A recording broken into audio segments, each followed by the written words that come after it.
pour nous tous et nous toutes qui avons fait l'expérience de la vie dans l'Esprit durant 9 jours, remplis des dons du Saint-Esprit. À la Pentecôte, dimanche surpassé, nous qui sommes convaincus d'être des hommes et des femmes blindés le dimanche passé, des hommes et des femmes sécurisés dans la Sainte Trinité et par la Sainte Trinité, je voudrais nous inviter ce matin à 2 choses.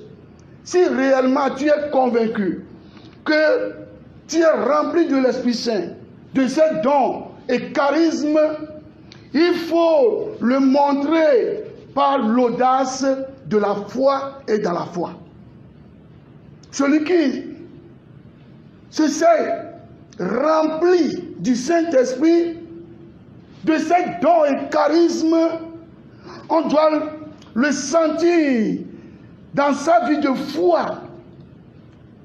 L'audace de la foi, l'audace dans la foi au Dieu unique. Et c'est ce que le prophète Élie nous montre, comme le Père l'a dit dans sa monition au début de la célébration, nous montre dans la première lecture. Deuxième chose, celui qui se dit rempli de l'Esprit Saint, de ses dons et charismes, celui-là est appelé non pas à tout révolutionner, c'est-à-dire abolir, non, ça c'est pas bon, critiquer tout. Non, celui qui est rempli de l'Esprit Saint, il sait s'adapter et alors accomplir, c'est-à-dire redonner vie à la loi, aux préceptes, pour que les gens puissent les vivre. Et c'est ce que Jésus nous enseigne dans l'évangile que nous venons d'écouter. Du passage de l'audace dans la foi de la foi pour arriver à l'accomplissement de la loi des préceptes, il y a une petite vertu très importante à ne pas oublier. Il faut l'humilité. Car l'audace de la foi et dans la foi peut te porter très loin. Tu vas croire que c'est toi. C'est toi qui es la chose. Et alors, c'est ce que toi tu dis qui est, c'est ça. Il faut l'humilité, trait d'union. En effet, vous avez vu comment la lecture est claire. À un moment donné, on sourit même. Est-ce qu'on sourit? On rit. En voyant comment le prophète Élie, l'homme de Dieu, est convaincu de son Dieu. Comment l'homme de Dieu est convaincu que le Dieu que je vais appeler, il n'a pas peur. Il a osé. Il a trop osé. Il n'a pas peur d'essuyer la honte. Il sait que son Dieu ne peut pas l'abandonner. Il sait que ce qui va se passer, c'est pour la gloire de Dieu. Les gens vont dire, c'est le Seigneur qui est Dieu. Comment les prêtres de Baal, plus de 400 contre une seule personne, la foule est là. Et donc, on va jouer au dé. Faites votre affaire. Moi, je ferai. On va voir celui qui est plus puissant. Et ils ont commencé. Ils étaient tellement sûrs d'eux-mêmes. Le prophète, l'homme de Dieu, ne se décourage pas. Il n'a pas peur devant leur agitation. Au contraire, il les invitait encore. L'homme de Dieu ne doit pas avoir peur devant les situations. L'homme de Dieu doit rester cet homme de foi pour conduire le peuple au moment où tout semble chamboulé, au moment où tout semble écroulé. L'homme de Dieu doit rester cet homme pour guider le peuple, tenir le volant solidement, traverser la zone de turbulence. L'homme de Dieu doit garder le volant, l'équilibre. voilà, si tu le veux, tu peux le prendre, mon cher Père. Et donc, il se moquait même d'eux. Non, continuez. Il faut prier plus fort. Peut-être que ce sont des dieux, non? Peut-être qu'ils sont partis en voyage ou bien peut-être qu'ils sont en train de dormir ou ils sont fatigués. Appelez-les encore. Appelez-les plus fort. Ils se ridiculisaient. C'est comme ça. Quand, mes chers amis, quand les gens, les charlatans veulent nous faire peur, c'est comme ça qu'on doit les défier. Celui qui est rempli du Saint-Esprit et de cet don charisme, celui qui se sent blindé dans la Sainte Trinité par la Sainte Trinité, doit avoir cette audace dans la foi et défier les charlatans occidentaux, les charlatans voilà, africains, comme je peux le dire, les défier. Très souvent, quand nous les voyons avec leur apparat, on a peur. Oh mon père, tu sais ce qu'ils ont fait encore devant ma boutique?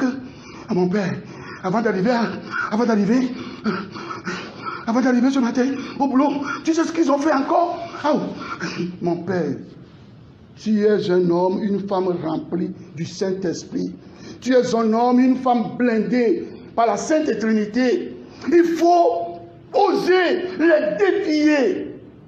Il faut demander la grâce d'audace dans la foi et de la foi. Leurs dieux ne sont pas plus puissants que ton Dieu, le Dieu de Jésus-Christ. Ça, une vérité incontournable. Leurs dieux ne sont pas, je dis leurs dieux, ne sont pas plus puissants que ton Dieu. Sans S. Leur Dieu petit d, X à la fin quoi. Mais toi, ton Dieu là, c'est grand D. Leur Dieu n'est pas plus puissant. Ils ont leur Dieu. C'est leur Dieu. On ne va pas leur refuser ça. Ils ont pris ça comme leur Dieu. Est-ce que moi je vais refuser? C'est leur Dieu. Il y a certains symposiums, leur Dieu c'est leur ventre. Voilà, c'est leur Dieu. Mais j'ai mon Dieu, le grand Dieu, le Dieu de Jésus-Christ. Il dit non, continuez. Alors, il commençait par se taillarder, se déchirer. C'est-à-dire que je ne sais pas si vous avez vu une fois les Kokoussi danser. Ils font des choses comme ça. Aïe, aïe. Voilà, ils font ça. Ils continuent.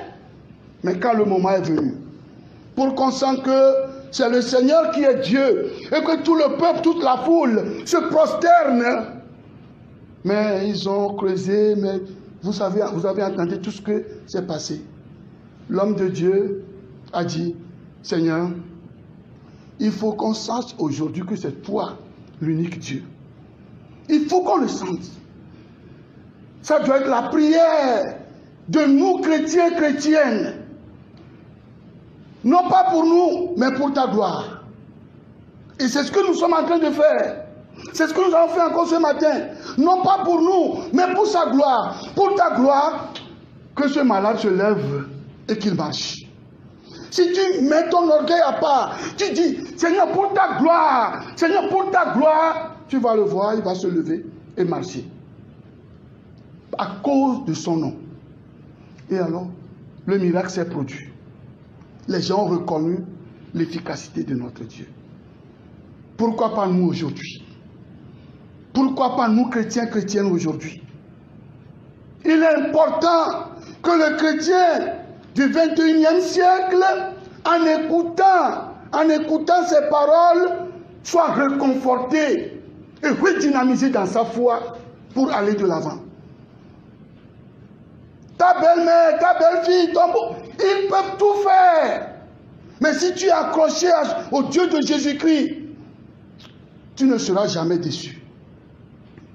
Et alors, celui-là qui se sent blindé dans la puissance de l'Esprit Saint, celui-là, chers amis, il doit avoir certaines attitudes. Il n'est pas là, comme je le disais dans l'introduction, il n'est pas là pour tout changer. Non. Si tu es rempli du Saint-Esprit, des fois tu vois la chose et tu vas essayer de t'adapter. tout changer. Excusez-moi, des fois, on recrute les jeunes dans des entreprises. Quand ils arrivent, parce qu'ils ont de grands diplômes, immédiatement, ils veulent tout changer. Oh, ce que les gens vivaient depuis des années, toi, tu es venu dans cette entreprise et tu vas en même temps tout changer. Non, bien cher Père. L'Église ne t'a pas envoyé, l'Église diocésaine t'a fait confiance, il t'a placé au grand séminaire, non pas pour que tu changes, tu révolutionnes tout, mais par tout ce que tu as appris à Rome là-bas, en Italie là-bas, Novara, c'est ça non? Ton diocèse non? Père à l'âme de ton évêque qui t'a ordonné, il est décédé, ça fait 2 semaines, tu me l'as dit. Père à son âme, voilà. Tout ce que tu as appris, c'est pour que tu, en arrivant au grand séminaire, qu'il y ait plus de vie. Et non. Vous savez, nous tous, nous pouvons être les... On peut nous m'amener. J'étais arrivé à Moutivé en octobre 2006, l'année de ton ordination. Au cours de la prière du chapelet, alors, il y a certaines personnes qui nous ont vus, le Père François Amedjenou et moi. Il dit, mais là, il faut mettre du feu, il faut mettre... Malheur à moi, le jour-là, c'est moi qui vais diriger le chapelet. Et quand je suis parti, au moment de la quête, avec la fougue de la jeunesse, il dit, mais pourquoi vous êtes comme ça? Mais dansez, applaudissez, il faut taper les mains pour... À la fin du chapelet, chers amis, il y a une dame, paix à son âme, et une autre, avec un monsieur qui ont vu le curé, avec tout ce que vous pouvez imaginer. Et l'ancien m'a pris à part pour dire, mon frère, la communauté a une histoire. On ne peut pas venir changer tout en même temps. Heureusement pour moi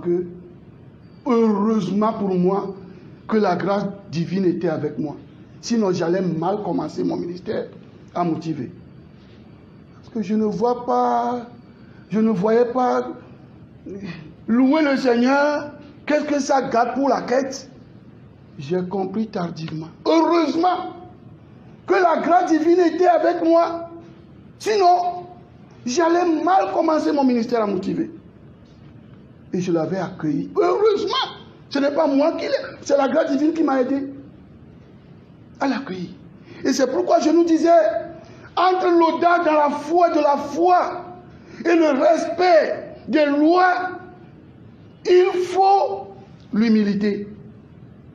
Parce que quand Dieu te donne la grâce, Dieu accomplit certaines choses à travers ta vie, surtout nous qui sommes du renouveau, tu ne sais pas faire des fois, c'est comme tu es au top. Non.